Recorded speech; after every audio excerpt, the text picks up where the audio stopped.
On May 29, 2020, at around 9:44 p.m., an initially unknown assailant fired a rifle out of a sliding door of a white van, striking security personnel stationed outside the Ronald W. Dellums Federal Building in Oakland, California.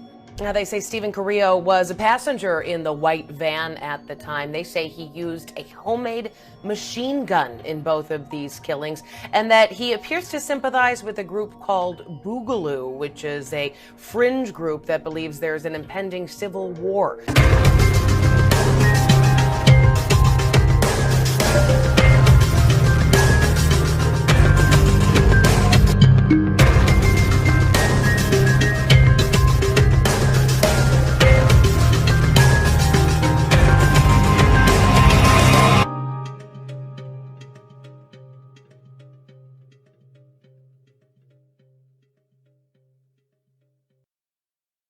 Two triple canopy security officers were shot, resulting in the death of David Patrick Underwood and the serious injury to the other.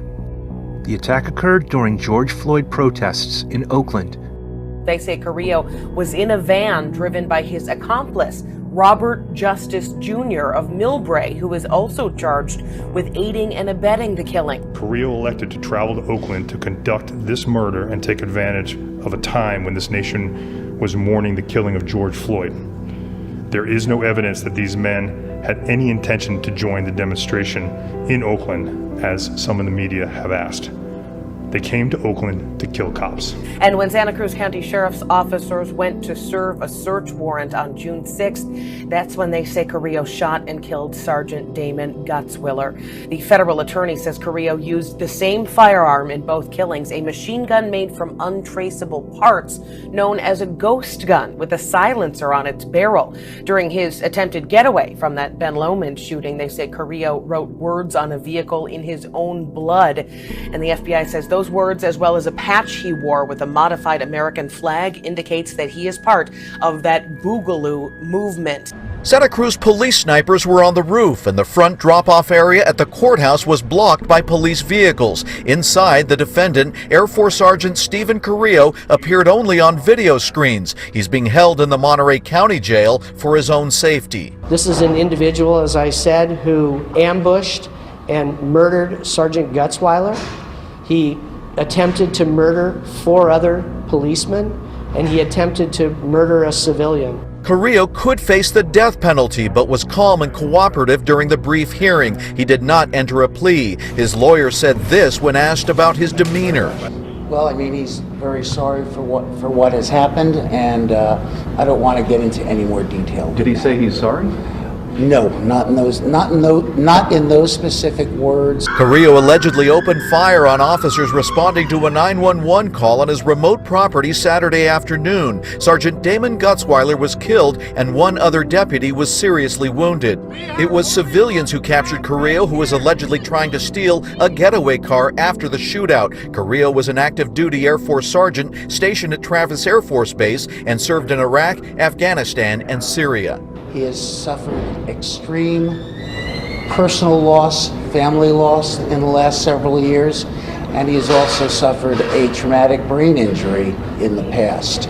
The Mercury News reported Carrillo could be tied to the killing of a federal security guard in Oakland on May 29th, and that he scrawled messages in blood on a car including Boog, which could be short for Boogaloo, an anti-government extremist movement. We are going to be looking into his connections, if any, to other groups.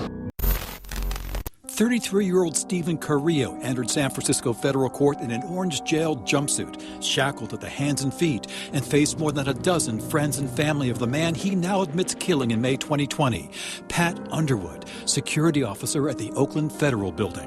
What do you want people to know about your brother? My brother was amazing.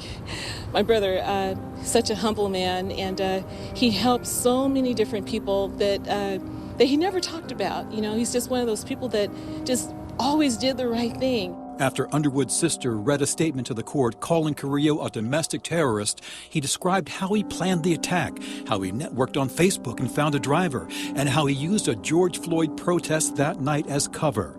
He opened the side door on this white van and fired 19 shots with a homemade automatic rifle, a ghost gun, killing Underwood and injuring his partner. Two of Underwood's relatives rushed from the courtroom in tears as Carrillo spoke. So the idea of him not living when he should be is excruciating and is extremely painful. Finally, in a loud, clear voice, Carrillo, the former military police sergeant at Travis Air Force Base, said, "Guilty, Your Honor." The parties agreed to a 41-year sentence. The judge says she still has to decide if she'll accept the agreement. Is it hard? Extremely, extremely difficult. Because on one hand, you think an eye for an eye. But at the same time, I don't want to live my life with hatred filled in my heart. The Santa Cruz district attorney was also here. Carrillo was accused of killing a sheriff's sergeant there 8 days later. Someone spotted the same white van with guns and bomb-making material inside. When officers approached Carrillo's Ben Lomond home, he allegedly opened fire, killing Sergeant Damon Gutzweiler. Carrillo got away, hijacked a car, but some neighbors were able to subdue him. As police led him away, he may have given a clue to his motives. This is what I came to fight. I'm sick of this.